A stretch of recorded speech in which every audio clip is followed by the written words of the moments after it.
to welcome you all to Alison's Montessori. This is actually our second workshop here in our facility. We do intend to do many more in the near future, and we do hope you'll be there for those as well. We greatly appreciate your attendance here today, and we'd like to thank you for coming. Maria Montessori once said, "The training of the teacher is something far more than learning ideas. It includes the training of character. It is a preparation of the spirit." At Alison's Montessori, we're proud to be a part of the training of that character and the preparation of that spirit. Today's instructor, Susan Scheibenzuber, is an AMS trained teacher who has been in the classroom for over 30 years. She is a school founder, has worked as an administrator and teacher, and has taught several workshops. She is also the founder of Laughing Star Montessori, which is a company that produces many materials geared towards writing and the art of handwriting. She has many videos aimed to educate teachers about writing and writing in the Montessori classroom. Also, just a side note, we will be at the NJ MAC conference March 1st in Edison, New Jersey. And without further ado, I'd like to introduce you to Susan. Welcome. Thank you. Well, writing in the Montessori classroom for me began when my young children, who are now grown-up adults, were in a Montessori classroom and they were learning how to write. And a group of us got together and decided that we wanted to teach a sequence curriculum because we have a sequence curriculum in all these other areas. But in handwriting, most of the work amounted to writing the child's name on a card and putting tracing paper on top of it for them to trace. So that began my journey in handwriting. And we all know that when a young child writes, they're going to put all of their abilities into it. So I wanted to look at how the child grows and learns, and also what interests the child, because if you're writing something that interests you, you're more involved with it. So that's a general synopsis of how I began and why I'm here in front of you now. I like one quote in this booklet that I'm providing with you as a gift to teach you more about handwriting once I'm gone. And the quote is on the second page, and Maria Montessori wrote it, and it is, "Written language can be acquired more easily by children of 4 years than by those of 6. While children of 6 usually need at least 2 years to learn how to write, children of 4 years learn this second language within a few months." Most of the information that Maria Montessori wrote about in regard to writing was in the Discovery of the Child book. So if you want to go reread that book, there are some great tidbits in it that give us clues as to how to proceed. Now you can move to the next slide. All right. I looked at the history of writing, looking at all the great civilizations on the earth and how they wrote and how it evolved with writing. The story of the alphabet is an amazing story of how it evolved, but I wanted to look at, well, past the evolution of the alphabet, why did we do certain things in writing? So I discovered that in Europe, people used uppercase letters for signs, so that's why they taught the uppercase alphabet. And there was a point where a lot of people were not literate and could not read, and you wanted these simple, big, bold letters on signs for people to read. That was long ago. We are not doing that now. But all of these things evolved in that way. In our own country, in the United States, writing evolved with just copying the letters, tracing over the letters. Students sat in schools and they did that for long periods of time. And also handwriting has always been a sign of an educated person. So those are kind of the basics of handwriting history. And you can change the slide now, please. So we look at, well, do we teach uppercase or do we teach lowercase? And why do we teach one over the other? And there have been huge, lively debates about this between different educators. What the children have taught me is when you teach writing, you have a sequenced writing basket in front of the children, so they can come over to a writing shelf and they can pick what they want to do. In regard to uppercase and lowercase, there's a basket that has uppercase and lowercase in it. And it's alphabetical because they know the alphabet. And I have done it where we only teach lowercase for a few years, and we insist that the children do that. We've taught uppercase to C. And what I have come to after all of these years is I advise teaching lowercase first, but if a student goes and chooses uppercase, you let them have the experience, do the writing sheet, and finish the sheet, and then you redirect them to lowercase. We did an experiment one year in a classroom with a researcher. We let the children pick. Even those children that picked the uppercase and picked 3 to 5 sheets of uppercase, eventually on their own went to lowercase. And when we interviewed them and asked them, they said, because I know it. What I take for that I know it is they see lowercase all over their world. Uppercase is in prominent places at the beginning of a word, but they see lowercase everywhere. So as a teacher in a classroom, I teach lowercase first. I direct them to that. But if they choose the uppercase sheet, I demonstrate how to do it correctly and then redirect them later to lowercase. So I also want to tell you one little story that a teacher told me. She said, you know, it's not that we stick to this is the right way or this is the way we were taught in our training program. It's we observe the children and we nurture whatever it is they're doing. So regardless of which sheet they take, we're going to nurture that and then redirect them back. And if we as a teacher believe in teaching lowercase first, we're going to embody that with our classroom. So whatever you believe is okay, and whatever you really start with is okay. Now we have a great debate about manuscript and cursive writing. And Danielian 20 years ago came into fashion, and a lot of school districts are moving it out of the way. So I'm really focusing just on manuscript or cursive. Many Montessori schools start with cursive that go all the way up where their students can stay and go through lower elementary and upper elementary, so they start with cursive in the 3 to 6 program. Other schools have children that don't go on into an elementary program. You're sending those children to parochial and private schools. For me as an educator, I want to present lowercase first, and I want to present manuscript writing first. I feel like more children see it in their day-to-day world, and if you, later on in this book, if you want to look back at a section that was written all in cursive, cursive writing is harder to read. So we've got young children, 3 to 6, who are really focusing on developing that part of their brain and reading, and I think we choose the simplest path possible. For me, that's print. There's another reason I choose print. With print, for my students that are leaving me after kindergarten and going to the public school down the street, I know which school districts teach which style of printing. One school district near me teaches Danielian still, but everybody else teaches print. So if I'm sending my students as kindergartners into that public school district, I believe it's my work as a Montessorian to prepare them for where they're going. So I want to prepare them in print. I want them to be able to walk in and print that first day of school and be comfortable about it. So I teach print. The other thing that I do though, my baskets here, right now you see that they're just set up with print. In the middle of the year, what I do is I add a basket.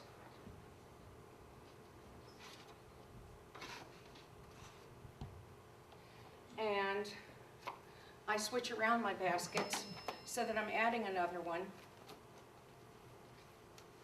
I put picture word in another basket. And then I offer them 2 choices. I offer them the print version on top, and then I offer them the cursive version on the bottom, so that they have a choice. And I tell my kindergartners, they all look forward to January, because I say, do you know what's happening in January? The baskets are going to have cursive in them. And their eyes get really big, and they light up, and because they all, for some reason, everywhere I go and every teacher I talk to says, these kids in January want to do cursive. They will do it on their own. Even in November and December, they'll start trying to write their names in cursive. So this is what I tell them. If I am asking them to do so many writing sheets a day as a kindergartner, as part of their work in our classroom, I say, I need you to do at least one of those sheets in print. The rest of them you can do in cursive if you want to. And generally they do that. I want them to keep their print in practice, so I believe that you do it daily, because anything you maintain daily comes natural to you after a period of time. But they all love cursive. So you have to know that it's okay that they can do both, and they can excel in both. And later on, you will see samples of kindergartners' cursive and print writing. So that is what I do on my writing shelf. The beautiful handwriting method was designed in 5 different schools about 25 years ago. And 20 years ago, I had a researcher who left the field of research and had become a Montessori teacher come and teach in my school. So for 2 years, she did all of this collecting research on students. And what we're going to show you today is really a result of all of that work. Also, my work continues to grow and change. And it is every teacher who comes up and talks to me or asks me a question or who makes an observation and say, hey, could you do it this way? I would like it this way. So I encourage all of you to give us feedback, because we continue to expand the curriculum based on what all of you observe. And it's really important. All right, current brain research. You know, a lot of the school districts right now are getting rid of handwriting. Why do we need it? It's a computer age, right? Current brain research is really giving us a look at the child totally differently. And most of us who are in the classroom every day know how phenomenal they grow, but there is a part of the brain that when a child is engaging their hands and their eyes and doing patterned activities, all of a sudden that brain fires differently. The child is calmer. The child is focused. And there's this whole other thing that happens. So it's really important to look at the brain research. I don't want to go into all the different parts of the brain and how it changes when the child is writing. There's a lot written on it, and there are a lot of speakers who speak about that. I feel like it's just really important to know that there are changes, significant changes in the brain when children are writing. So it's really important to have it in our classroom on the shelf as a sequence curriculum. Parent involvement in their children's education has changed over the years. So generally, I send out a statement to the parents. This is our handwriting program. We are teaching your child to learn how to do print writing. We are working our way through numbers and the alphabet. And I give little blurbs in my thing, just a one sentence. Children learn to write from the top to the bottom. They learn to write left to right. Please encourage your child when you see them do this. Years ago when I taught, children would come in either with no signature or the scribble signature because they knew that meant something. Or some of them would come in writing their name the correct way. The last 5 to 8 years, children still come in doing this, and that's my name, and it's really special because it's me. But they also come in with not as much parent interaction. And I am generalizing. There are some parents who still sit down and work with their children at night. But I'm seeing a lot of children that don't get that. So it's even more important that we try to educate the parent. And can we make them do handwriting or do something with their children at home? No, but we can just plant that little seed that when you see your child writing their name, Mom, and they're sitting at the kitchen table with you, guide them to start it the correct way, because that is the parent's teachable moment. Now, if they don't do it, then we get the child, and it becomes our teachable moment, which is great. But I feel like we are co-partnering with parents in the education of these special children, and it's our work to at least try to let parents in on the secrets of this work. Children develop writing skills early in life. I'm always fascinated watching how children pick up things, even young children, and what they do with it and how focused and into it they are. So, recent research in the 1970s and the 1980s in this country, there were a lot of researchers in early childhood development who studied how children pick up the tool when they start to do it. And they discovered that the muscular memory was so strong in young children that writing should be taught in the very early years. First, children recognize symbols. We all see this in our schools. And with writing, they know the difference. Most children by 3 to 3.5 know the difference between I'm drawing a picture or I'm writing. And they look at writing as really special because they see all the adults in their world doing it. So you'll see them. They'll go over to the shelf and they'll get a piece of paper out. And they'll take their tool, and usually if they're 3, they will hold their tool. You know how they're going to hold their tool. And they won't do this with it either. They'll throw it on the ground or they'll put it on the table if you're lucky. And they'll go like this. This is how I'm going to write. So, and they will go like this. And they'll, see my writing? And if they go like this, they'll say, see my picture. So we have learned that between 2.5 and 3, children's abilities to discern between writing and art is very visible now. And when they do the scribble and that's their name, you look at it and you go, oh, that's really beautiful. You did your name in orange. I really like it. And you move on. One of the first things they write is their name, and often it is the scribble. Or they'll come up to you and they'll say, will you write my name on the paper? And I always do it slow, and I always, when a child asks me to write their name on a paper, I'll put the paper down, and instead of just writing it and being on with my work, I'll go, and I'm left-handed. We're going to talk about handedness next, but I'm going to model this with my left-handed. If my name is Emily and she says, would you write my name? I go, oh, yes, I will. Let's see. Top to bottom. Over, over, over. The M. Down, up, around, and around again. So I continue doing that. Oh, for the I, I'm going to go down, dot. And then there's an L in your name. I'm going to go straight down. And the Y, oh, that's an interesting one. Short line, long line. So I'm doing it, and I'm voicing what I'm doing because they're absorbing all of you. They're not just watching you do it. They're really embodying. And this is going right into their brain, and they will remember it. We can move on. One of the things that I love in a classroom is a chalkboard. In the last 10 years, I go into everybody's classroom and there is no chalkboard, or there's a whiteboard on the wall.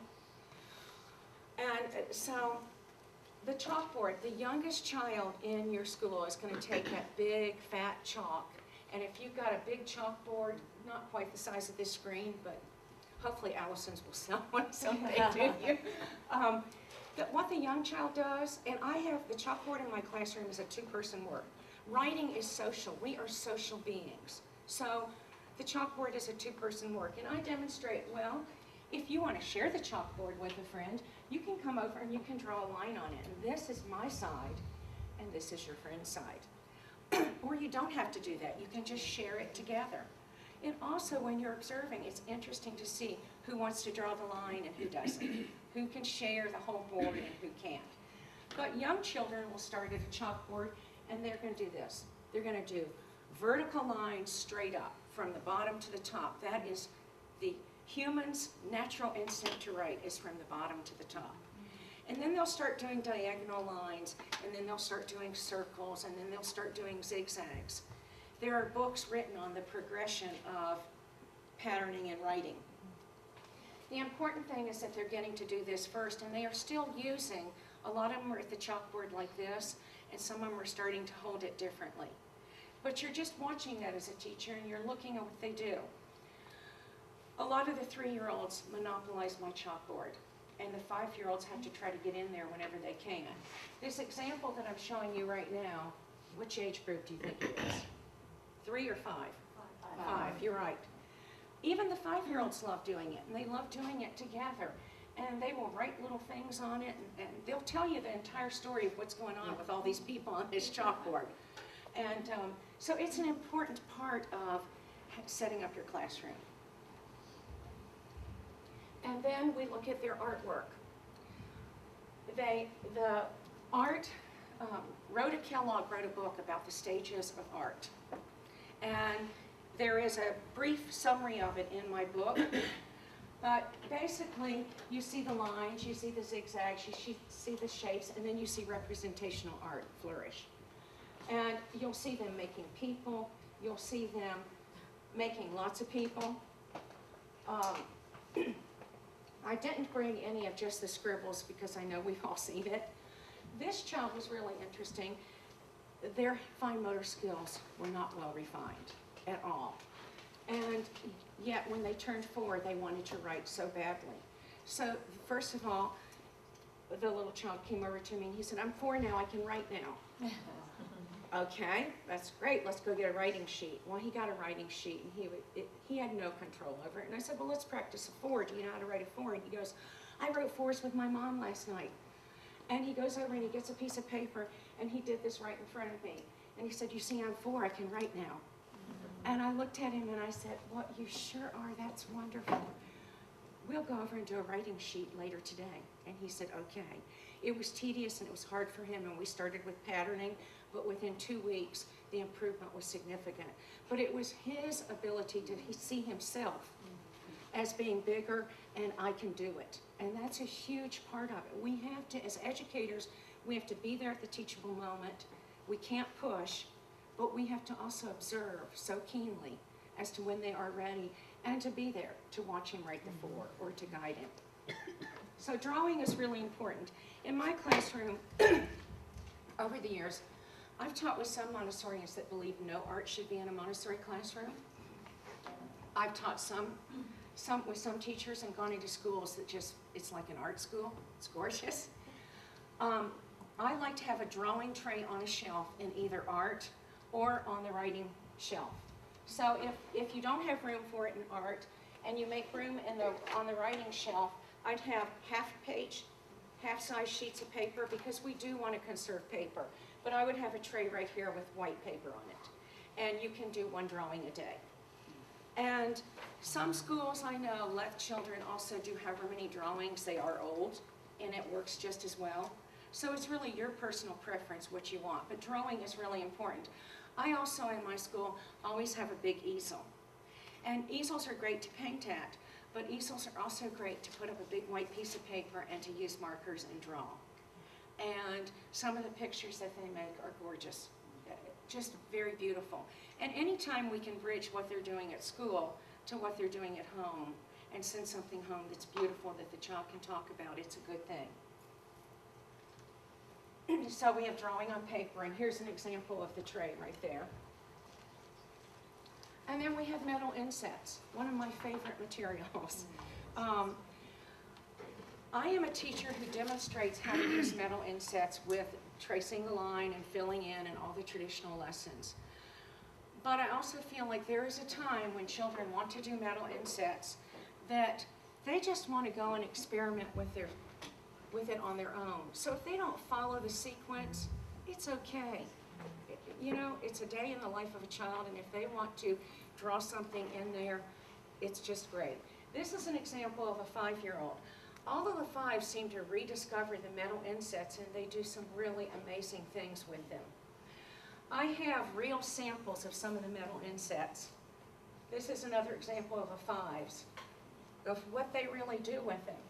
Now, one of my teacher friends who owns a school says, this is not allowed in her school.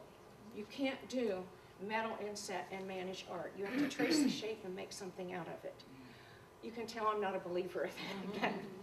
But I mean, this was a kindergartner, and you know, he added a little story to it, the falling star, and the dog on roller skates. He said, wouldn't that be funny to see a dog on roller skates? And I said, well, it really would, but I don't think they really skate. And he goes, well, this one does, and he handed it to me. And I said, well, it sure does. So metal insets are great for young children, and they're great for the older children. I have a young child in my classroom. He just moved over from the toddler classroom, so we're talking young. And he loves the metal insets. And he goes, and instead of tracing it, he gets his whole tray out, he puts the paper down, he puts the inset down, he takes his pencil, he goes like this, puts the pencil down, takes his paper, looks at it, takes it over to his cubby, returns everything to the shelf, and he goes, I did metal insets. And he's just as proud as he can be.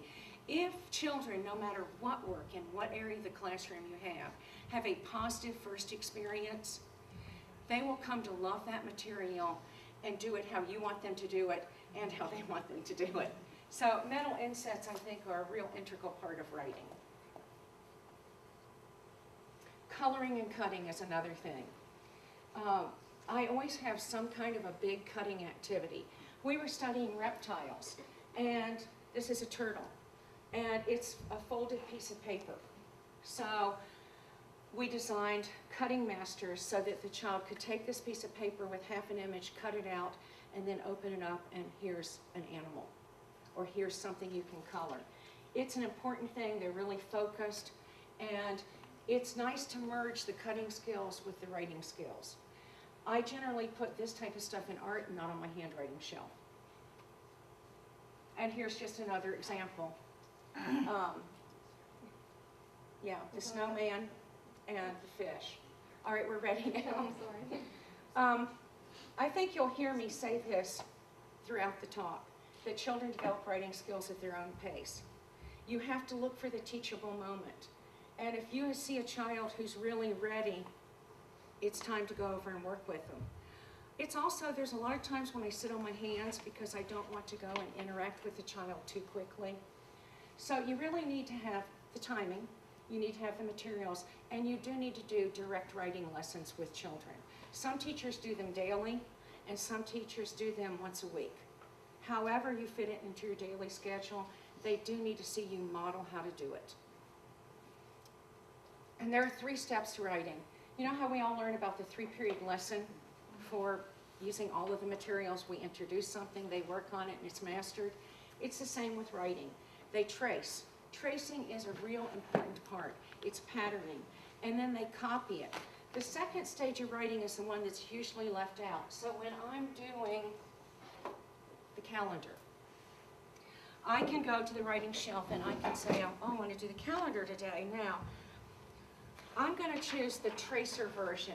You already see everything on here, usually in a less light format, and you're going to trace. Let me clean up my workspace here for just a minute.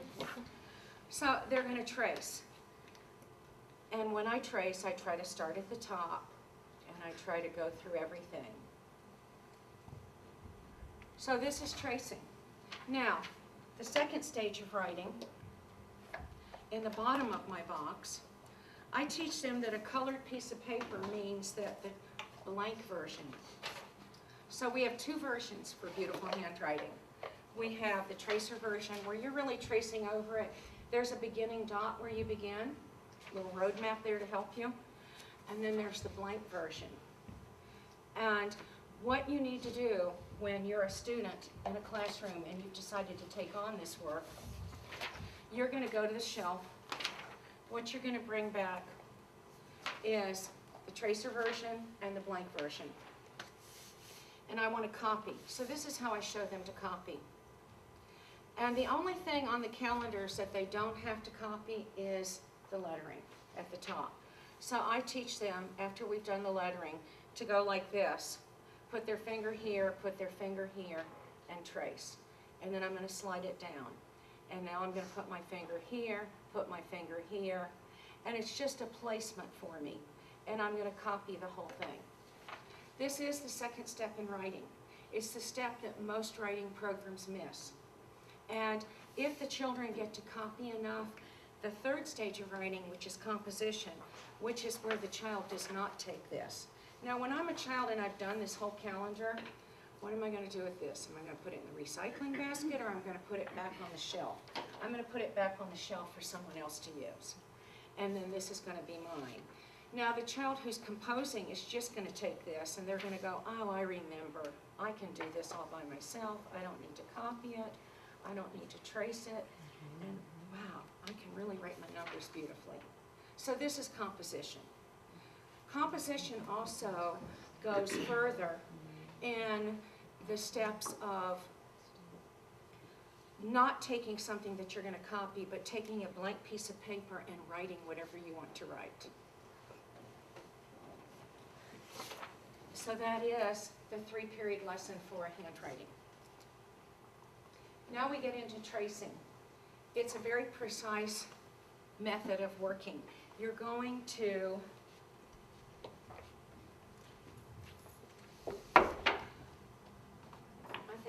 trace a greeting card today. So I'm going to take the greeting card over to my table. I'm going to come over here and pick my markers. And now, I'm 4 years old. I can take 4 writing sheets today. I'm just going to do the greeting card, but I can take 3 markers of my favorite color. If I'm 5, I take 3 markers. If I'm 3, I take 3 markers. 3 is just the number that we take. I really love purple, and I like green, and yellow is kind of the color of the sun, so I'll take it. So you're going to come over and pick your color. You have already modeled how to use markers in your classroom in another lesson. You're going to take the top off. I always like to do this. And then I'm going to trace. If I were a child, I'd be sitting lower in a child chair. So you want to make sure that they're writing at the right table. And then their hand. There's a holding hand and a writing hand. So here's my holding hand, and now my writing hand is going to trace. And then I'll hold it up and show it to them. And I'll continue on. There are times that I don't do my little story for each letter. I just model writing.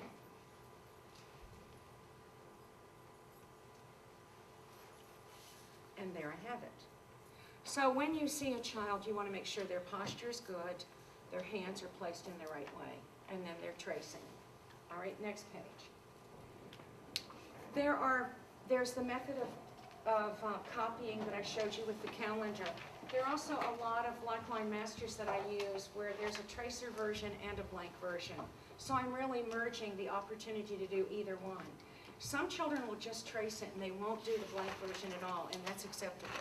And some children will do both. And it's really there as a possibility for whoever you are. And here's some examples of some of my kindergartners. This is the tracer version, and this is the version that they did by themselves. And kindergartners love to draw the pictures too. And you're going to see some of the most amazing pictures you could ever imagine. But that is the whole segment of writing, where you're tracing and you're copying before you get to that stage where you've mastered it. All right, next slide. And here's a great slide for the composition. And once again, this was the child's work. But when we first introduced this work, he did not compose this himself. We all composed the stories. And then he came to me and he said, with a pencil, would you write the story in my book? And I wrote it in his book, and then he took it back and he traced over it. So even at advanced levels, you can go back to the tracing when you think that it benefits the child. All right, writing basics. Are they in their sensitive period for writing? Maria Montessori was brilliant in talking about the sensitive periods for children. And they're really a key for us of what to do next. The sensitive period for writing is different for boy children and girl children. Boys develop their large motor skills faster than girls. Girls develop their fine motor skills faster. So naturally, boys are going to be in their sensitive period for writing between 4.5 and 5.5, most typically, 90% of them. Girls, on the other hand, they start going over to that writing shelf at 4, if not earlier. And their sensitive period for writing is between 4 and 4.5. So if they're provided with the opportunity and the lessons, you will be amazed at what they can do. You start looking for the signs of, are they ready? Are they in their sensitive period for writing? Are they drawn to paperwork? Are they trying to draw things on paper or write things on paper? There's this other thing of, all right, how many of you are right-handed? Raise your hand if you're right-handed. Oh, okay. So most of us. With dominances, as a teacher, I'm a left-handed teacher, but I was one of those children at 5 years old who drove my first grade and kindergarten teachers crazy because I could write with both hands and I could cross the midline. And my favorite memories of writing were that I could do it with both hands, and it was funny for me. It wasn't funny when I got to Miss Crow's first grade classroom and she smacked my right hand every time she caught me writing with it. There aren't many children who can do that. Most have a dominance, but as a teacher who has this ability, if I'm teaching a left-handed child, I model with my left hand. Some people go like this and they say, tell the child to go like this and pick it up. And there it is. So if you put your marker down, did everybody get markers? Do you need markers on the back? Okay. So if you do that and you make your hand kind of be in this shape and you go over it, it's a little awkward, but it's almost easier than this method. And I think they get so distracted with the duck quacking that, you know. I have 2 students that I've taught who only write, can I do it? They write like this. It is, in the handwriting books, a method that some people use for handwriting. And when you do it, it places stress on different fingers than the other method. In all my years of teaching, I've let those 2 people write that way. One of them's mother wrote that way. So, I mean, they had seen it. And I think each child is unique and different, and if it works for them, and it's legible, and it's beautiful, and it's not hard, that's great. But you really do have to reinforce that. And over the years of teaching, I'll see children who are over at the writing table, and I'm sitting at a rug working with another child, and I'll see them go like this. This year I have one. And I sat her down, and I said, I've noticed that you always do this. You're 4 and a half. You know how to do this. You just keep forgetting. So every time I see you writing, when you sit down with your writing work, I want you looking for me. You don't have to come and find me, but just look at me. And just go like this to me. And it worked amazingly well. Sometimes she would forget, but most of the time she would look at me wherever I was, and I kind of have to have my eye on everybody while I'm focused. We developed that skill. And she would go like this, and I would just go like this. And every once in a while, she would look at me like this, and I would go. And she'd go like this. That went on for about 3 weeks, and the other teacher in the room went, what is going on here with you 2? I said, we're just working out the prehensile grip. It's okay, you know. And now I don't, she looks at me still, but she's always got it right. And she also went through this thing where she's self-correcting herself. She's getting it. So whatever works for you as a teacher to help them is what you do. And but it is important to do that when they're in their sensitive period for writing. Encouragement and recognition. We're great at that as Montessori teachers. I think we really are.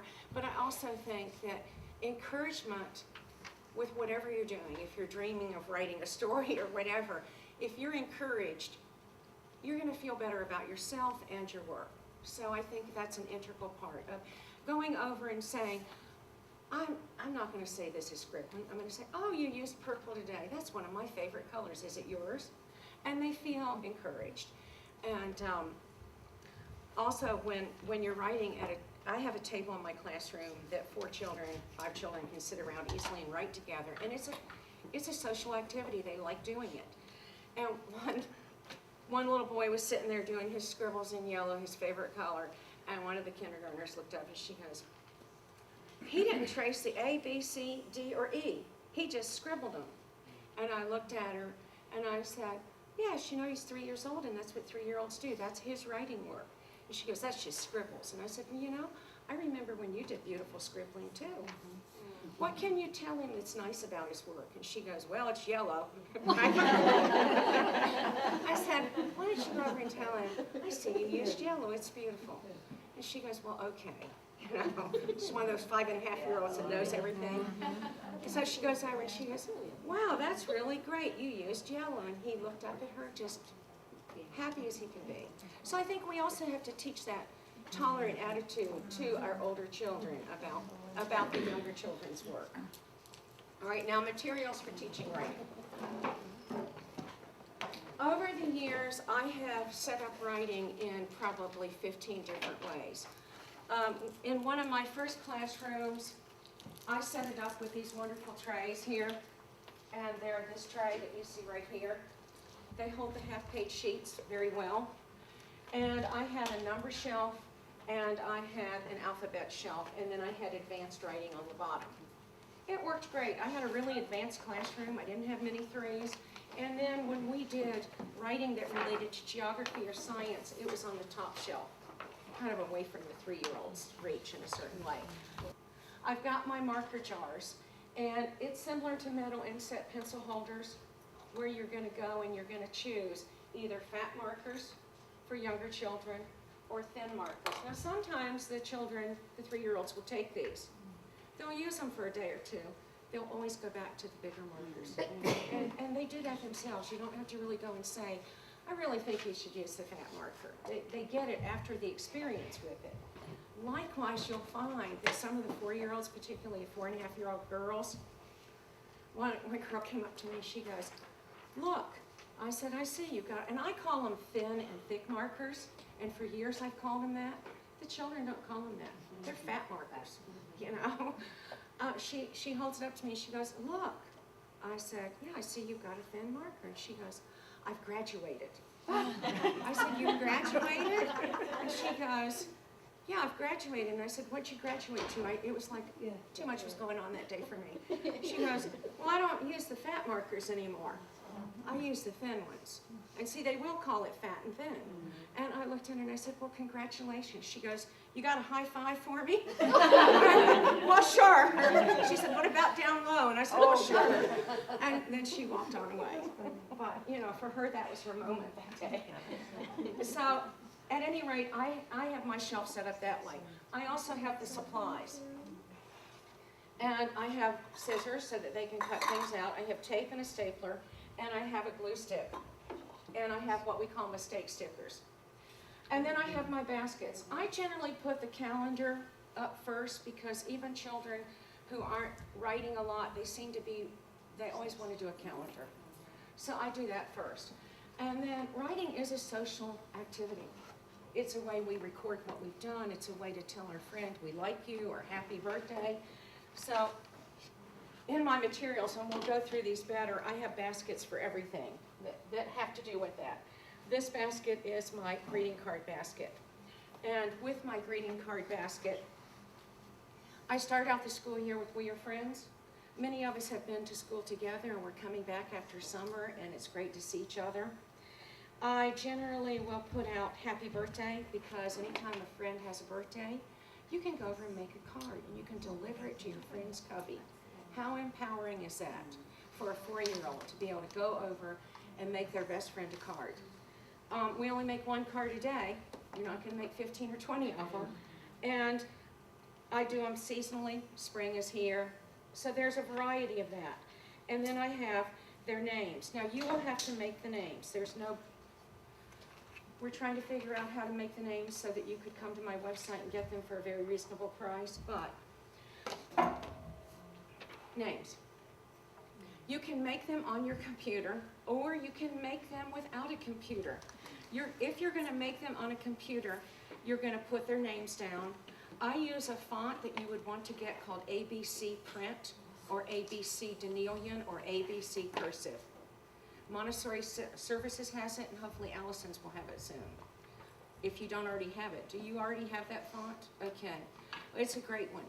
But you're going to have that. Or if you don't want to purchase a font, if you've got Century Schoolhouse on your fonts on your computer, it gives you the correct A.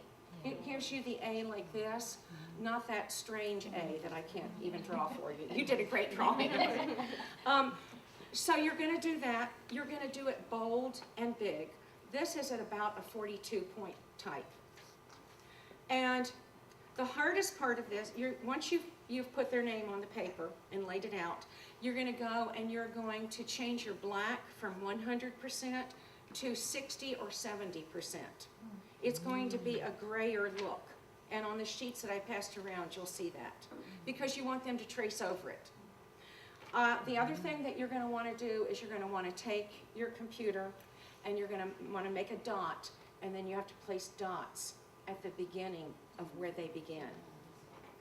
Now, the simpler way to make their name sheet, if you don't want to do that, or if you're in your classroom and spontaneously a child comes up and says, write my dog's name for me so that I can trace it. His name is Sunshine. And you're going, oh, okay.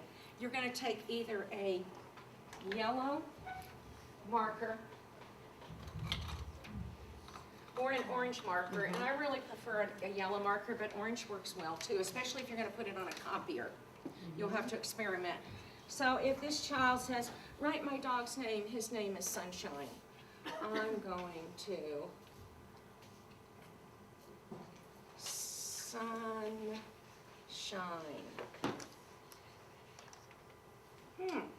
There it is. Now, I've got to put the beginning dots. If you do them in yellow, you're not going to see it, and the child's not going to see it. So then I get up and I go say, oh, I need an orange. I have to do my dots in orange. So I come back over to the child and I put my dots there. If the child does not need dots, they'll tell you, I don't need the dots. Don't give me the dots. But some children will say, I need the dots. So you can take this, you can put it on your copier, and you can copy as many of them as you need. So with their names, you can do that. Now I have done names different ways. 2 up is really nice. Or if you turn your page this way, you can fit 4 on them if you don't have great long names. If you've got students who have great long names, this is the way to go. And so at any rate, that's one of the ways that you can set up materials without buying a black line master book and making things either your children's names or something else that you're studying. All right, writing tools, markers versus pencils. Well, years ago, a teacher trainer came to me and wanted to put these materials in her school. So she sent her teachers to me. I did a workshop. We set it up. It was going great.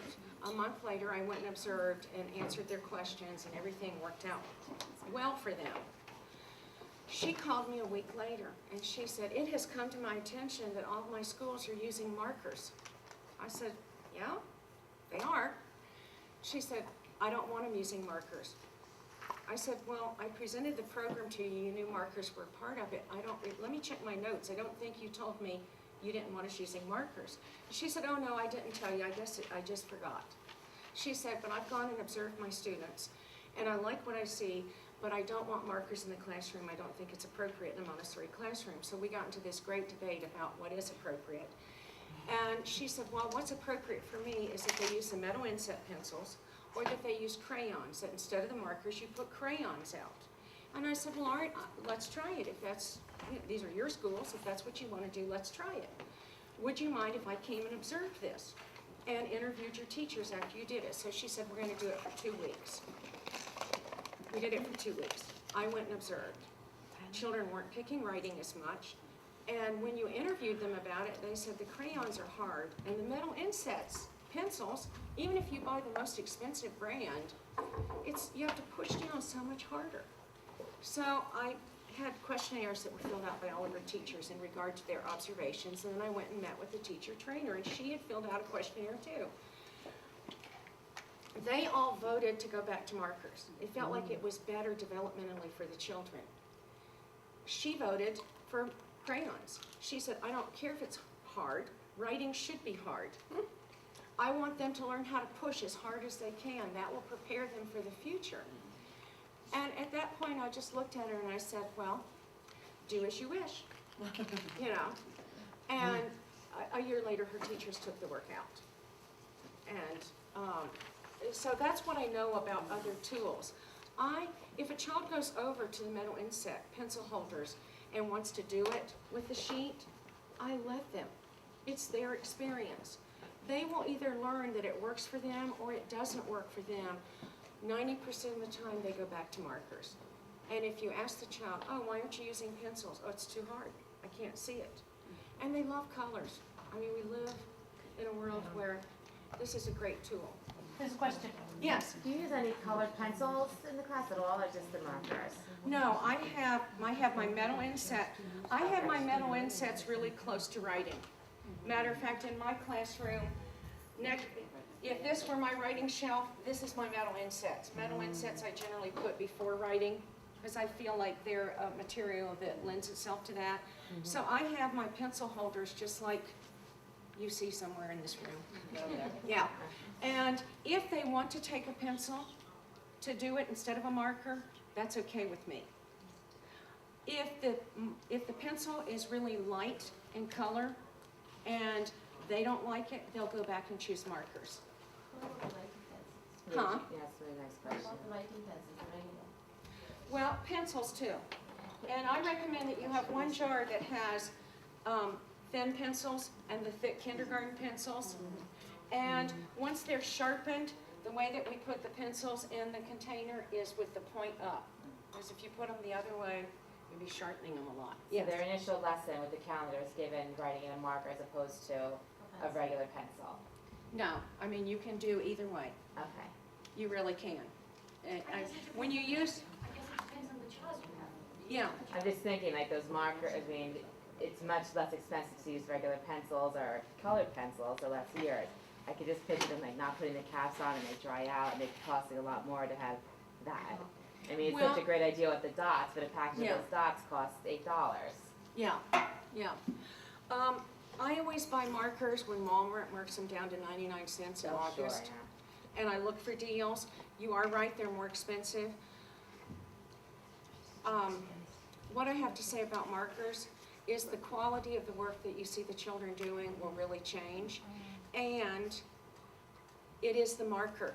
We did an experiment one year. We bought other brands of markers. Oh, I agree. And Braille, this, hands down. yeah, this one outlasts every other brand. Now, when you're teaching marker usage, one of the first weeks of school, and I've got this little boy, he's the one that writes in yellow. Yellow is his color. And the first thing he does, the first few days that he got his workout, he was doing patterning work. He did this, Yeah,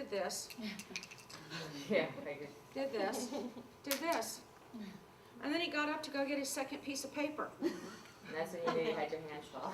Well, I looked at him and I went over to the table and I was the teacher and I went like this. There wasn't a chair there.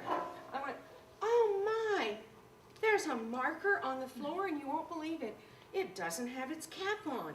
It's gonna dry out. Well, Alison sitting on the other side of the table looked at me and she goes, oh no, we don't do that.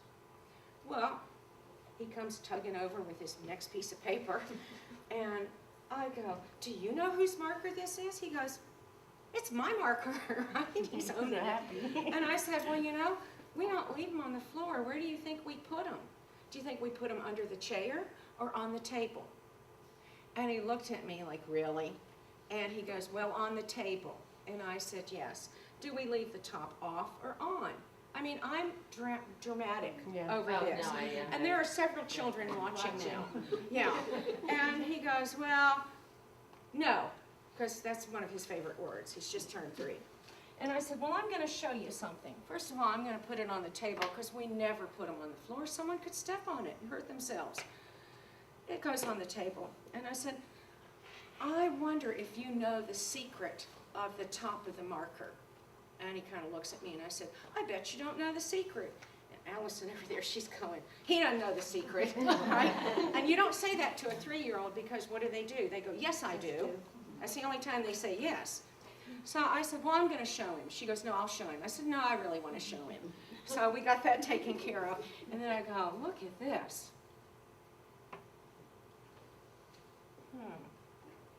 Now you got to be listening now. Are you listening? And he's looking at me and goes, yes. And I go, listening? And he goes, yes. And I go, I snapped the marker top on. I wonder if you can do that yet. I know you've just turned 3. He grabbed that marker out of my hand as fast as he could and he went, and then he did it this way. And he missed and he marked on the table and then he goes like this. And then he did it one more time and he goes, I can do it. And I went, that's great. And then I looked at his piece of paper, which literally looked like this. The other thing, you have to direct teach the way we do it. But you know, when your child goes over the shelf where the pink tower is and starts to grab up a bundle of them, what do you do as a teacher? You give the lesson. You have to do this with this. And for some children, you have to do it 2 times. With this little boy, I had to do it 4 days in a row. I couldn't believe it. The next day, I went over and there's the marker on the top on the floor. And I thought, didn't we just do this? But no, we did do it once. But he needed more repetition. And I can do that. I mean, do they use an art mat and if they get mark on the table, then you take out scrubbing and scrub Yeah. the table? Well, I'm going to talk about that in just a minute. You're great for helping me say everything I need to say. So he had this on his paper, and he's got his second paper in his hand. And I looked at him and I go, well, whose paper is this? Knowing full well whose paper it is. And he goes, it's mine. That's my work. And I said, oh, well, now I have to tell you the paper story. Probably like, oh. He's probably going, oh, no. I said, do you know what this paper used to be? Allison, who's sitting over there, this was his first day. She, you know, she's my assistant at 5. She knows everything. She goes, it's a tree. Just like that, putting her hand on it. It was a tree. And I said, Allison, I think I can handle this for you. Thank you very much. I said, Kate, this was once a tree. It grew outside, and it was a big tree, and we cut it down, and we turned it into paper. And Allison over there goes, yeah, we killed it. And I'm going, what will children say next, you know? And I said, well, we cut it down for paper, and we planted another tree. And in our school, when we're drawing on paper this way, we fill the whole paper up with marker. So you're not really ready for the second sheet. We're going to put it right here at the end of the table, and I want you to do some more work on this page. And oh, he was, because he wanted to get to the second sheet. And then he did it with the second sheet, and he's 3, just turned 3. He went and got his third sheet, and he did them all 3. And he put the top on his marker, and he put his marker back, and then he went over with his 3 sheets, and he went and he got the stapler. Oh, gosh. Oh, yeah, stapler story. 3 years old. And he stapled them all 3 together, and he looked at me and he goes, I made my mom a book. And I thought, yes, you did. You made your mom a book. How lovely. Now, the tables. It's a lot of work. We maintain our classrooms, we maintain our shelves and our tables, and we want children to explore, but we want them to be careful. In my classroom, I have placemats, plastic placemats, adult-sized placemats for your dining room table. And when you're writing with markers or when you're doing an artwork, it is okay. And it's not a big spongy placemat, it's thin and plastic. Or get out your laminator and laminate a sheet. Put something on it that's not distracting but beautiful. And, oh, please go over and get the mat to put under your work. And it's wonderful because the mat, even a full-size piece of paper, the mat will go around like this. I don't wash near as many tables, and the children don't. That's the other thing I tell you. If you don't like the placemat idea, No, we use that. It's The like a cleanup plastic mat bucket. that's cut in half. And yeah, I mean the cleanup bucket, oh my goodness, I see you've got marker on the table. Are you gonna go get the cleanup bucket? Well, yes, I am. So they wash it. But the mat idea, it's really wonderful. And also, just like everything has a learning curve, those kids that mark on the table, 2 weeks from now, they won't be marking on the table. They'll learn that lesson. So it's your personal choice which one of those things you want to do. Do you want to wash tables? Do you want to use the mat? Yeah. You know, do you want to use pencils instead Yeah. of markers?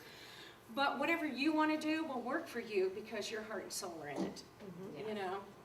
So don't do it just because I tell you to do it. No, we have art, we Yeah. call them art mats. So they're half. All right, let's see. So that's this supply shelf. Now, some schools don't put it on a shelf. Some schools will have a low table, similar to the table that's probably in the toddler area, but it's a low floor table. And they'll put all the supplies on that table so that when children come over, they can bring their work over to the table and do it there. So this would be on a table. When you've got it on a shelf, they're really going to pick it up. They're not going to bring it over here to staple it. They're going to have to take the stapler over, and then they're going to have to take it back. So either one of those methods works. All right. Small group and one-on-one lessons. In the small group lesson, you really have to demonstrate it. Now I'm going to ask you to get out whatever you chose from my basket. And I know a lot of you chose patterning, so I'm going to model it with patterning.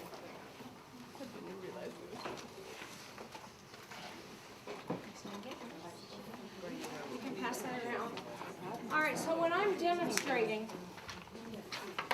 with my 4-year-olds who are in their sensitive period for writing, I may gather, depending on who the child is and where their skills are, I may do one-on-one, I may do 2 together because 4-year-olds love to work in 2s, or you will often see me at a table full of kindergartners all writing in a direct lesson.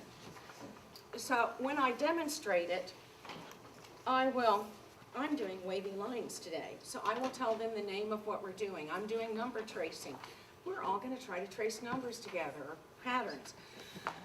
What I find works the best is that when I demonstrate it, so I go, oh, boy, I wonder what I put there. And they all tell me, oh, you put your name there. And I go, okay, I'm going to write my name.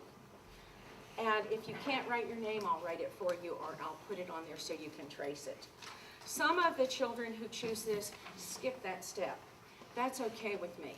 It's there for the children who are ready for it, is the way I look at it. And then I just take my marker and I demonstrate it. And I'm usually sitting like this. I'm going to make a wavy line. And they just watch me. Up and down, up and down. Especially if you see that they're kind of getting distracted. If you say some kind of little, almost like a mantra, up and down, you bring them back into your meeting. And then I'll do it again. And then I'll do it again in some of my first lessons. My other variation of this is that I'll do the first line, and then let's say I've got 3 children around me, and then I'll go, oh, well, Sally, would you like to go next? Let's all watch Sally do her line. There's some tremendous value children get out of watching other children do it, not just the teacher. So we watch Sally do it, and she does her first line. And then we watch Bobby do it, and then we watch Jimmy do it. And then I do my second line. So either one of those, you can demonstrate doing all of it, every bit of it, and then holding it up and showing them. I should be doing this correct. Look, I did wavy lines. Or you can do one line, one line, one line, with whatever you're doing as you go around the circle. When I do kindergarten meetings with the children, I do the version where I do one and we all go around and watch, because that seems to really bring them all into the meeting, and they get great value in that. My writing lessons last 10 to 15 minutes, and especially for 5-year-olds, it's enough time. Now, last year I had a child who had very poor fine motor skills and a lot of other things going on. And I thought, well, I'm not so sure if he's going to stay for 10 or 15 minutes.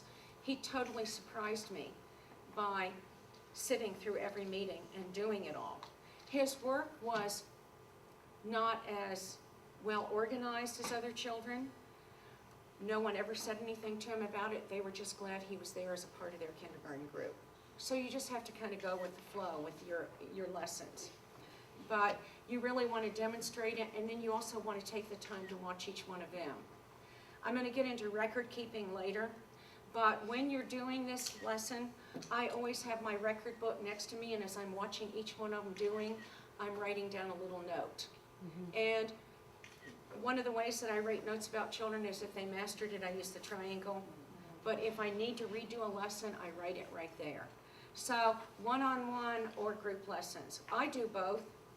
Some schools only do group lessons and then the children choose it independently. But I also, if I see a young child who's in their sensitive period for writing and we've mastered this, I will take them over every day and just do one sheet with them, just to see, are we here yet? When we're here yet and they're really embracing it, you don't have to take them to the shelf. You have to take them away from the shelf to some other work. And, but always demonstrating it works best. Now with the letter writing sheets, there's a beginning dot. You make sure the child starts on the beginning dot. When I'm doing a direct lesson with that, I will put it down here. Let's just do it. So I'll say to them, we're going to do alphabet tracing today. Let's see if you all can put your finger on the apple. So they put their finger on the apple, and I say, what letter of the alphabet does apple start with? Because I want to do that sound connection too. And they'll go, ah. And I'll say, yes, and can you find one of those on your sheet? And they'll also say an A, and I go, yes. And then I say, well, now we have to find the dot. Watch where I find the dot. So they're watching me. Around, up, and down. Dot, around, up, and down.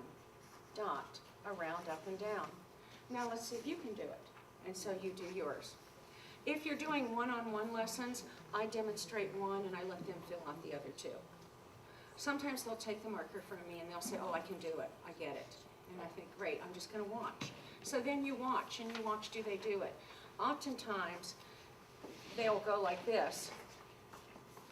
And you know, this is not the way you start the B, you start it at the top. I generally don't interrupt them there, I let them do whatever it is they're gonna do. And then I go, oh, you know something, I need to show you the secret of the B, there's a different way to do it. And then I'll reinforce, now can you show me where the dot is? And they'll put their finger in it, and I look at them and I go, that's where I'm gonna begin. And I'm gonna go down, up, and around. I find at the very beginning when you're doing numbers or letters, if you do that little down, up, and around, it helps. And sometimes you'll see them sitting at the table doing it all by themselves, and you hear them whispering it back to themselves. And you know, we're on our way, we got it. So, next slide, please. Group writing, that's a shot of it. And while we've got this up, I'm gonna ask you all to take your marker and do one row of whatever you've chosen. And I'm gonna sit quietly and watch.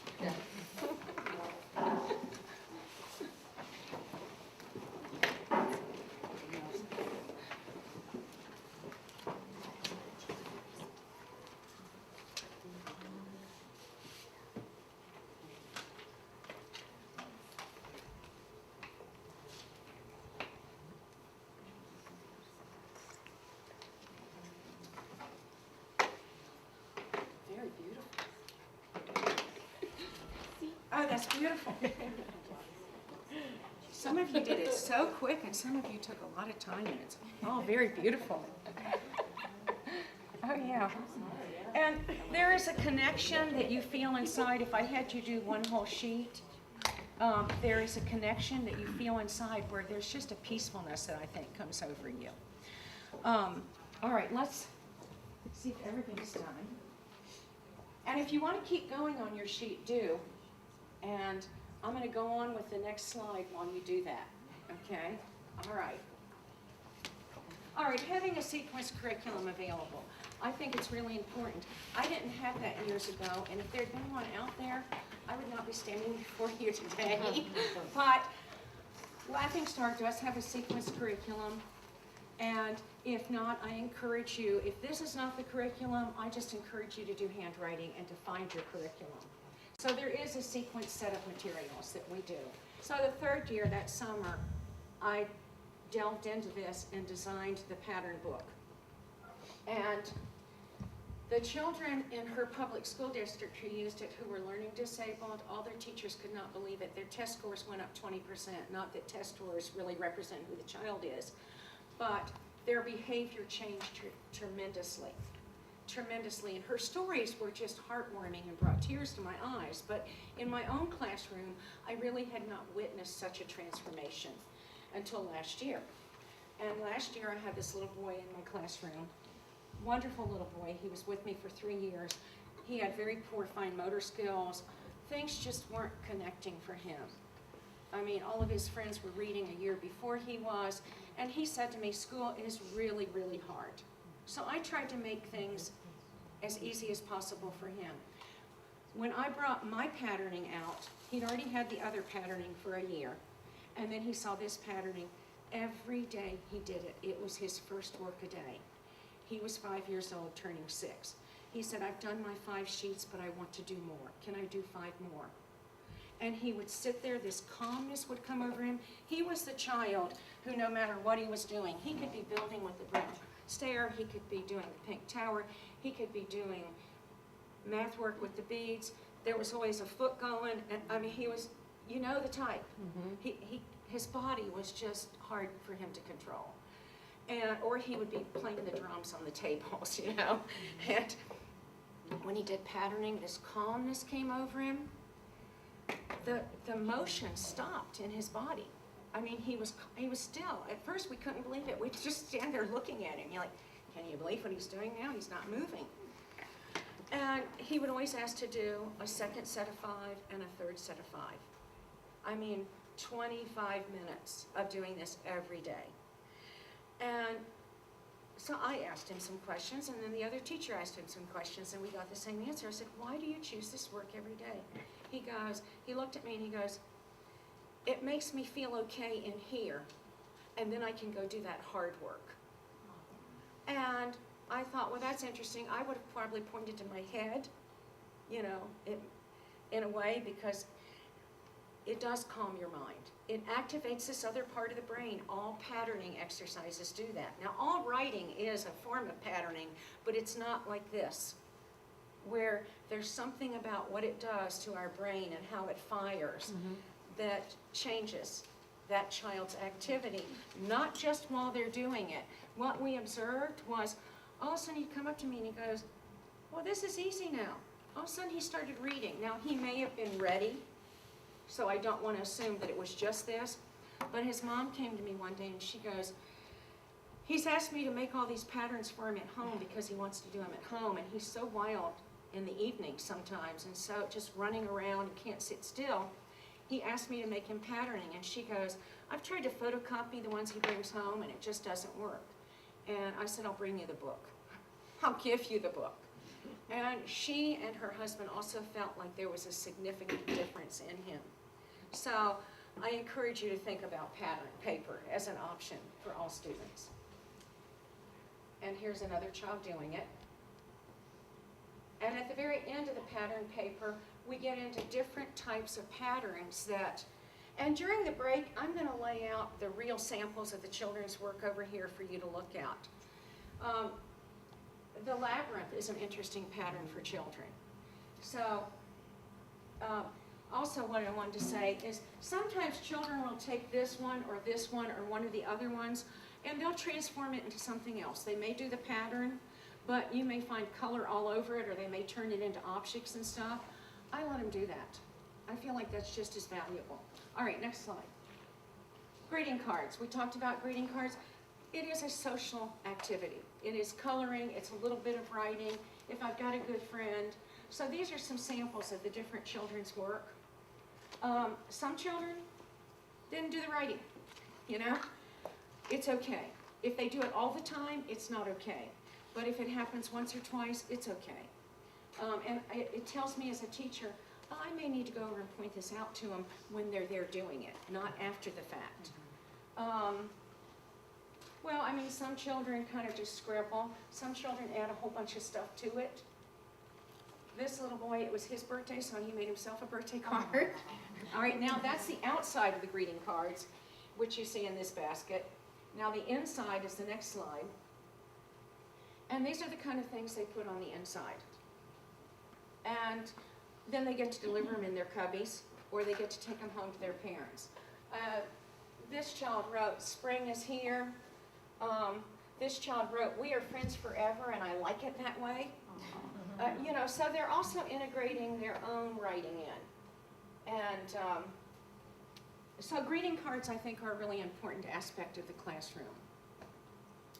And then we get into number writing, and in the next slide, you're going to see samples of the number writing. Now with number writing, you're going to see a variation of different things. So let's see, if I stand over here, and I've got these samples here if you want to see them. This was the child's first day of doing it. With the zeros, they just scribbled over those. And you can see that they're doing it somewhat in the right formation pattern, but their work is still a little unskilled. This was the child's second day. They noticed that day that it looked like the beads that were on the shelf. Here is what you see typically of a beginning writer. Sometimes they'll fill in whatever's next to it as far as the picture goes. Sometimes they won't. That's acceptable to me. We also, whatever we do with writing, we offer the tracer version and then we offer the blank version. So here's a child who did their own. They didn't really create it like this. They went all the way up to 20. Here's another one of those. And they did 0, 1, 3, 4, and then they realized they left out 2. So he came to me and he goes, where do I put 2? I said, well, I don't know. Where can you put 2 now? And he goes, oh, I'll just put it down here. And I said, that works, you know. All right, next slide, I think, takes us to letter writing, or the calendar. Here's the calendar. You see the calendar's done an amazing different way. Now, on my calendar tray, I sometimes will put a container of rubbing crayons out so that they can add to it. This child in February did one of these every day. Guess which day it was that she did this particular one? The 15th. Oh, how funny. She had a set of all of February. Her first one just had a 1. And I saw her do it the first day, and I saw her put it in her cubby, and I thought, I'm going to let this go and see where we're going here. The next day, she specifically went over the shelf. I'm doing a calendar, and she did 1 and 2. And I thought, what is going on here? But I couldn't get over to her in time. The third day, when she came back on Monday, she went on here and she went here, and I thought, oh good, we're okay now. She did 6, and she picked it up and put it in her cubby. And I went over and I said, why did you just go to 6? And she looked at me and she goes, it's the 6th today. And I said, oh.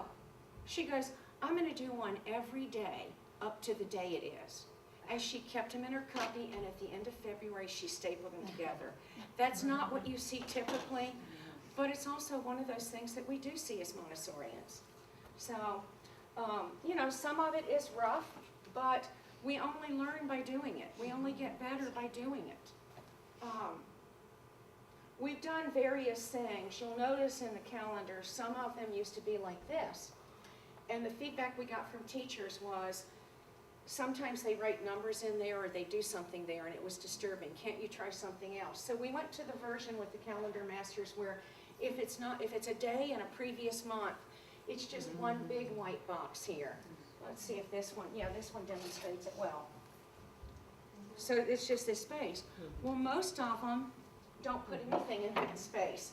But this little boy, Connor, every calendar he did, he filled in this way because he didn't want anything white there showing. So that's the calendars. All right, the next one. The letters. Now, I know we're near our break time, so I'm going to do this briefly and then I'll catch up with it later. With the sequence of the alphabet, I have done it 5 different ways. I have done the sequence where you're doing all the similar shapes, where you're doing all the ball letters and all the stick letters, and I've used Zaner Blosser's method of doing it. And then one year we transformed it to the way that we did our sound baskets on the sound shelf. We teach ATMSB first. So we did the sheets like that.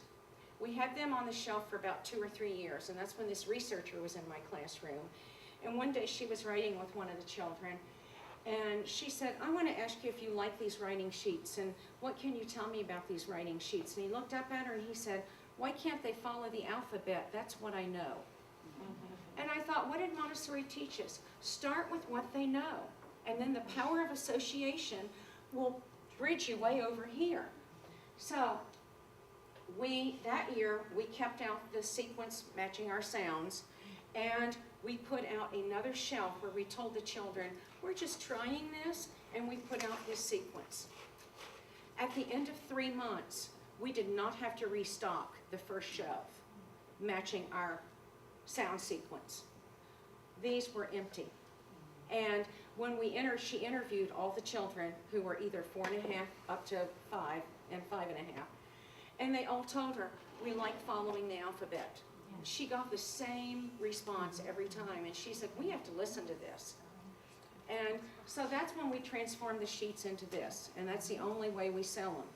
I got an email the other day from a lady who said, can't you remake this for me? I do the ball and stick method. I love your sheets, but it's driving me nuts having to cut and paste all this stuff from your book. And I sent her a very nice email explaining why I do it this way and suggesting to her that no, I could not tailor it for her specifically, but guiding her to a graphics artist in her area. And I said, if you really want to do this, I'll provide them with the tools that they need to do it. But I would suggest that you try this. You know, be open to at least trying it with children. So that's why we do it this way. And here are some samples. Now, the pictures, sometimes they're colored, oftentimes they're scribbled in, sometimes they're left blank, even by kindergartners, but it's basically the same thing. They're tracing, they're copying, and they're composing. And I'm not sure if I have any, I don't think I have a sample there of a copy, but in the next slide I probably do. All right, here's a real close-up of the tracing so that you see they're really going through it and doing it. Now, some children will do what this child did. She did the circle once, and it was outside the line, which disturbed her sense of order, so she had to go over it again. And you will see that sometimes, and I have found it's better not to go over and say, oh, we only trace it once, because that passes. As their skills get better and they're on the line, that passes, so you don't need to even comment about it, really. And then the lower and the uppercase alphabet we teach in this way. Oh, can you see with me standing here? Oh, good. All right, next slide. And then we get into pictures and words and introducing the line. Over the years, I have taught so many different variations of how do you teach children to write on the line. I've used the little house with the roof and the stair steps and all these different things. And what I finally came to, and I think you can go to the next slide, is that if I just introduce the line, matter-of-factly, I get it, we call it picture word writing. And that's the one that I took out of the basket. Sometimes I group these together, and when you come up here, you'll see this. Can I just hand you this pile to put over there? Thank you. But generally, I will put these two together because I feel like they follow sequence. So here you have your alphabet. And when you're teaching the children how to use the baskets, I teach them that they can take the basket off the shelf, and I'm just going to do it like I would do it in the school. So let's move this over here. So I tell them when you come over to the shelf, you can take your basket and you can sit down right here on the floor and you can find what you want to do. And I will go A, B, C, D, E, F, G, H, I, J. And I say that through every one of them. Oh, I think I'm going to do P, Q, R, S, T. Oh, S, that's what my name starts with. I'm going to do this one first. That's also okay with me.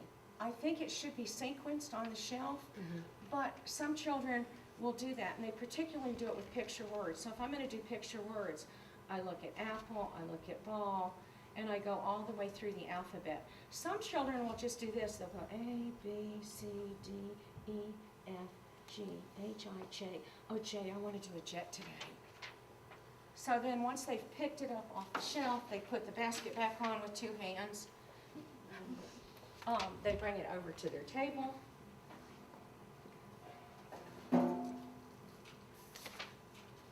And when I teach this lesson, I say we're going to learn how to write words today.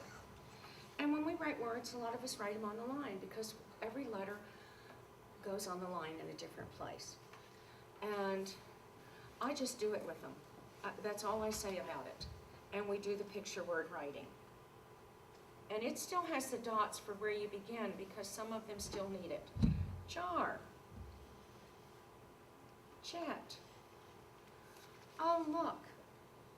And then I'll say to them, which letter hangs below the line? The J. We call that a descender. Some letters hang below the line, just like that. Are there any letters that go up to the top line? Oh, they usually point to it. Or they say, the T. And again, some letters go up to the top. We call those ascenders. Can you all say that with me? Ascenders. And that's how we write on the line. And some letters, they don't go down and they don't go up. They're not descenders and they're not ascenders. They're just here on the baseline up to the dotted line. And they just hear it. It's just input. And that's how we do it. So then they choose picture word writing. And when they're doing it, we've got, here, you'll see this typically. You'll see some of your children, they're just going to color the picture. Now, if they do it every day for 2 weeks, you're going to intercede. But if they do it once or twice, they love the work, it's okay. Look at how you colored that name. You used yellow. Some of them will be very precise. Some of them will add something to it. And then you've got the blank version. So the child will take this version and copy it. Sometimes they don't take the one they've done. Sometimes they take one from the shelf and copy it and then put it back. But you can see that she really is just getting the ascenders and decembers by the work of doing it.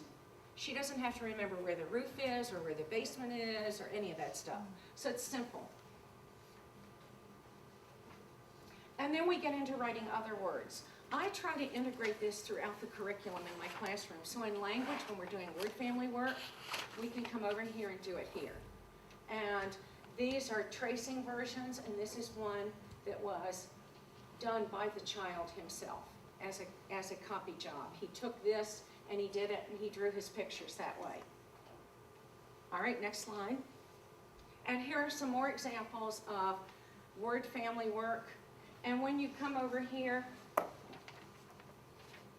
you'll see, like there's a word family book. There's a Me Basic book.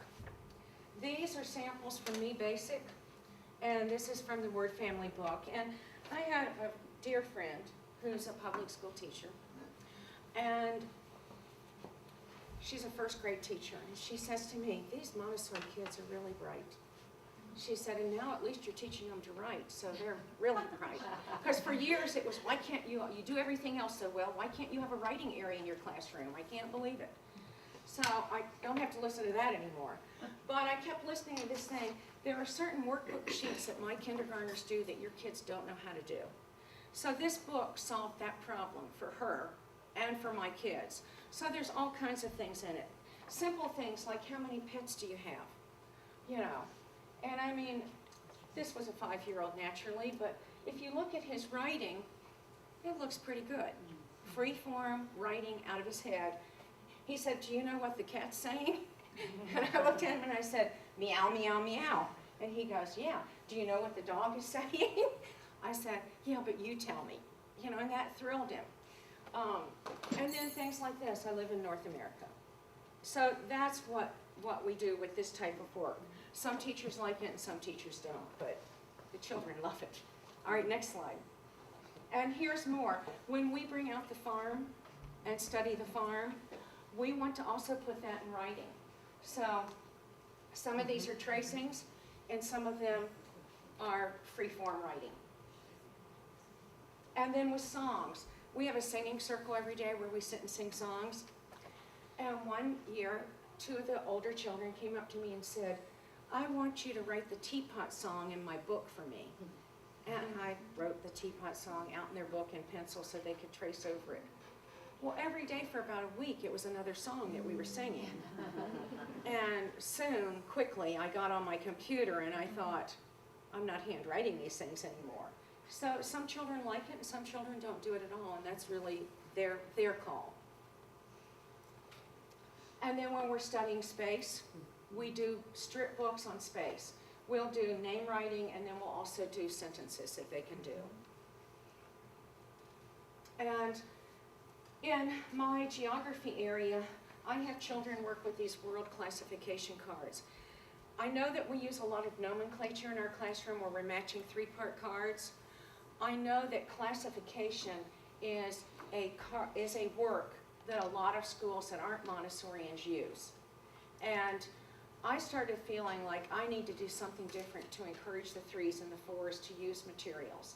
So the classification cards they're really using with the world map. The youngest children will go get the map, put it at the top of their rug, take out the continents and lay it out across their rug, and then they're just color matching. That is really the truth. They're matching the red to the red continent. And when you see them, I had a group of 3-year-olds doing it one day, and they were thrilled. But I was listening to them, and the one says, the llama lives in the pink land. You know, the foxhound lives in the red land. And one of the other kindergartners said, we call that Europe, you know. And they went on with, you know, the kangaroo lives in the brown land. But very soon when they're 4, they get it. And 4-year-olds are really drawn to this work because they want to know more about the animals. And they love the thing where I go over to their rug and I go, how many of these animals do you know the names of? Can you tell me what this animal is? And they love it. So it is just a sorting work and a classification. Now when they're 4½, they start reading the names and they start reading the sentences. The sentences are simple. The sentences were written by pre-primary students. So it is not me, the teacher, writing this. It is, these are their sentences. And sure enough, after we did this for a few years, they started wanting to make books. Well, I want to make a book of the mammals from Europe or the mammals from South America. What can you put in my book for me? So we made a blackline series for all of the vertebrates like this, just to extend the work. Now, when you're 5 years old in the kindergarten program in the right classroom, the first day of school, when you're 5, you get your journal. And boy, is this a rite of passage. It's like all their year as a 4-year-old, they just can't wait, and then they're watching the 5-year-olds do it. So they get their journal, and the first thing they do is I ask them to write their name anywhere they want on the front. Sometimes I use the black books where that has the white spot. Sometimes I'll put a big white sticker over it. But this was this child's second semester journal, and he actually completed 2 journals for the year like this. On the next page, so the first day of school, we have our first kindergarten meeting, and they've got their books in front of them, and they're all writing their name at the same time. I'm observing who's got their name correct, who doesn't, you know. And then they open it up to their first page, and they can draw anything that they want to draw that is a picture of themselves. So you can do just a picture of you, you can do your family, you can do whatever. The first semester, well, this is actually his first semester book. This is how he wrote his name. So you see that he's still got a capital L there. And you can see that this is so shiny, you have to put stickers on it for them to write on. So this was his first book. This was his self-portrait. He and 2 of his best friends. A lot different than this picture. You can see how much he's grown in that period of time. And you can do work and put it in here. Matter of fact, as a kindergartner, you're required to do 2 pages a day and put it in here. Whatever you're working on. We were studying caves that time, so he had done the cave nomenclature work on his rug, and then he went and got his book, and he drew stalactites. He asked me to write the words, stalactites hang down. I did it in pencil, he traced over it. He was into the chains, and he just couldn't believe that he could put 100 chain in his book. He thought that was hilarious. They have that kind of sense of humor, though. You're allowed to draw a picture in your book on Fridays. But otherwise, you know, you always have that one child every year who gets their book that first day, and by the second day they've gone and just scribbled 10 pages just to do it. I'm doing my book. You have to correct that. I also do this thing called dictation with them. They'll all sit together with me, and I'll say, write a 1, write a 2, write a 3, and I'm doing it pretty quick so that there's no discussion, and we're just doing dictation. And that gives me a tool as a teacher. All right, what do we need to work on next as far as coordination goes? He loved adding that year, so he put his adding in here. It's really their choice what they put in here. But it's really a great expression of what they've done all year. So I'm going to flip for the sake of our time. Parts of Mercury. We were studying space then. And, you know, my house. There's really no writing here, but it's just the fact that he did it. Somebody gave him a greeting card that he stuck in. Here were his pets. He wrote their pet's name. You often see the kindergartners doing that. We went on to North America. We studied the full moon. He wanted to put his full moon book in here. So it's just an assortment of his work for that time. Here's one of the examples from that world book that I showed you. We were studying Africa, African fish. The African jewelfish feeds on insects. So he did the tracer version and he copied it below in here.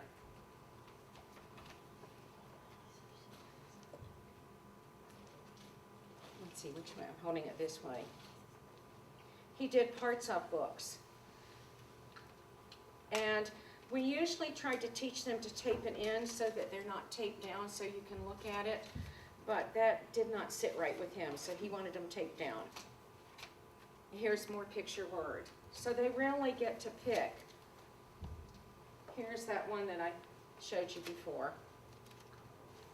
So it's an assortment of their work.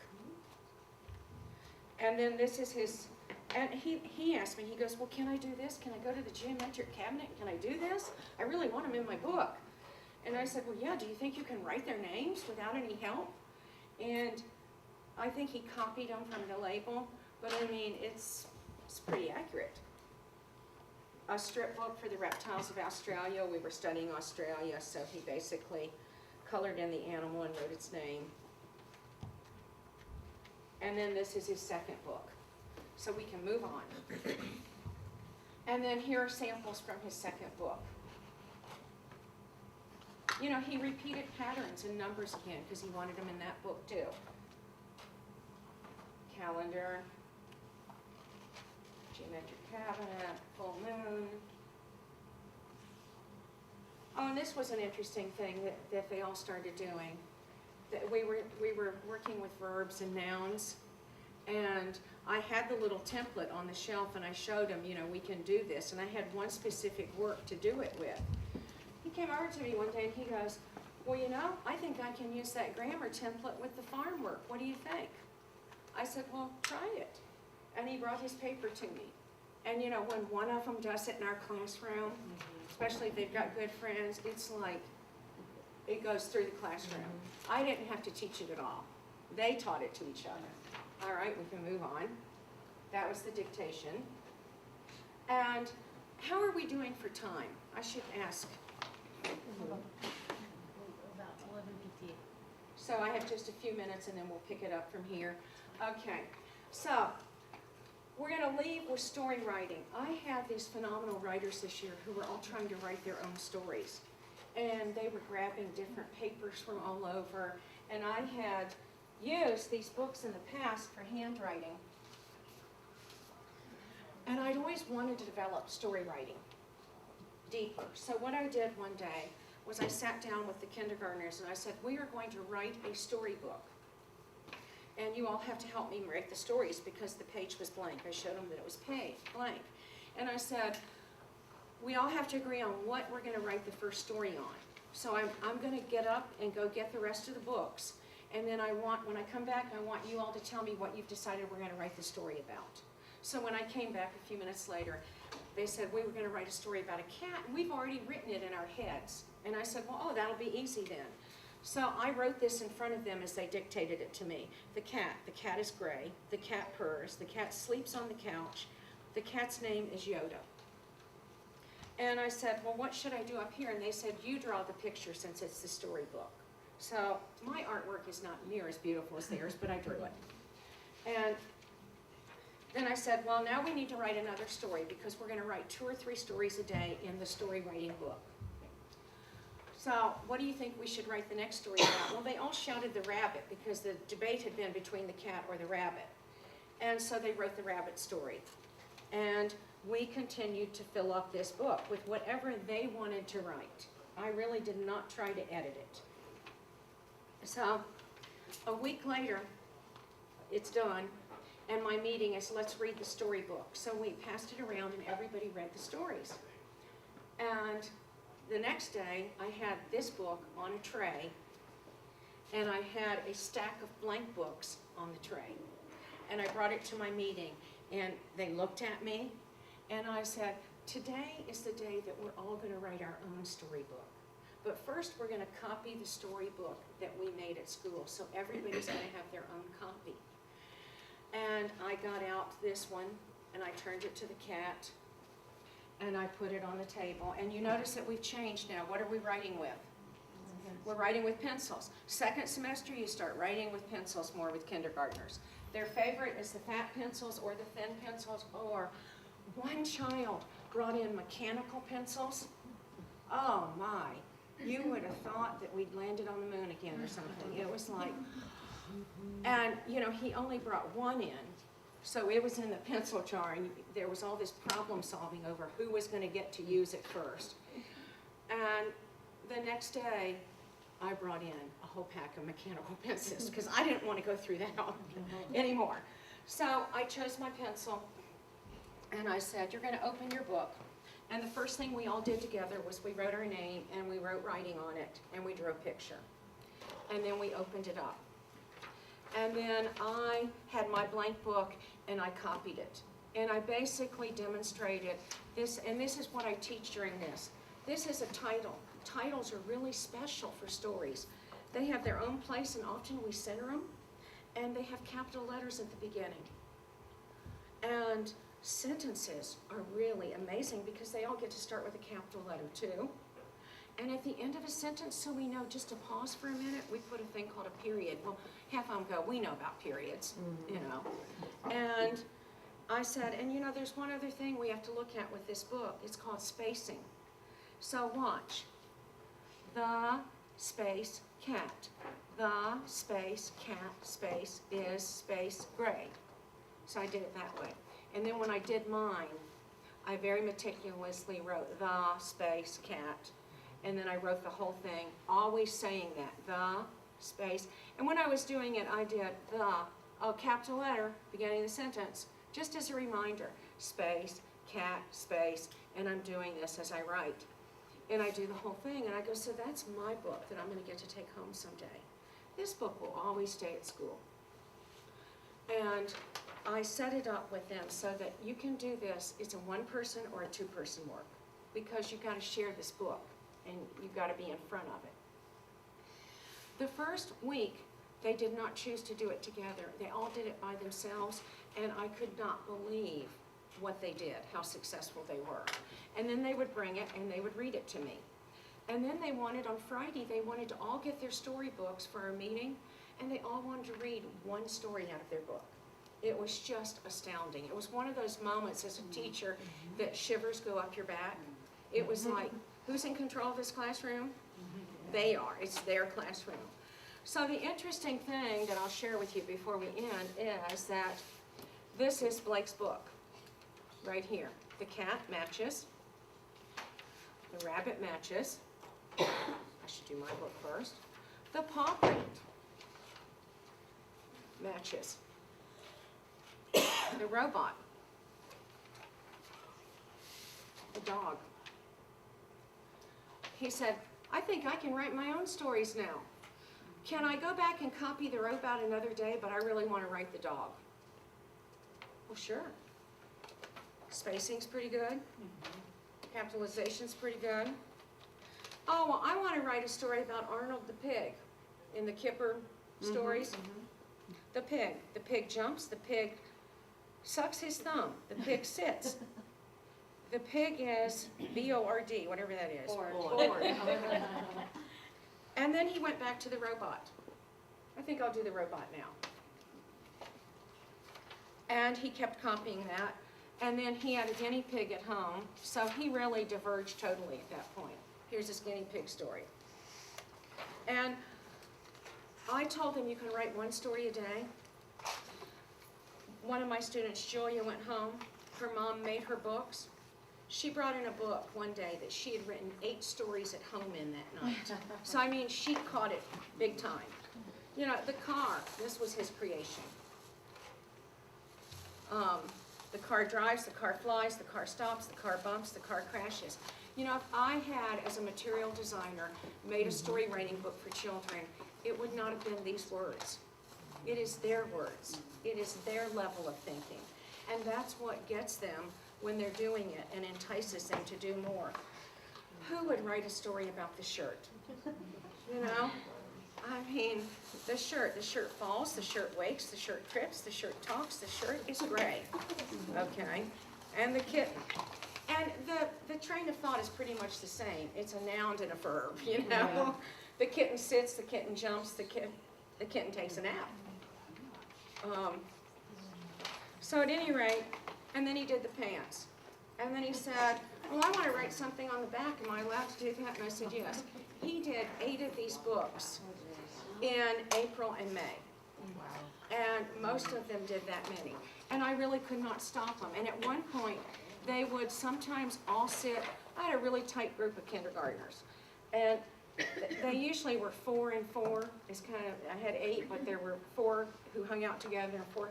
You would see 4 of them sitting around the table, creating their own story and writing it together at the end of the year. So I think that writing is, it takes you back as a social activity, and it's telling who you are and what you know about life.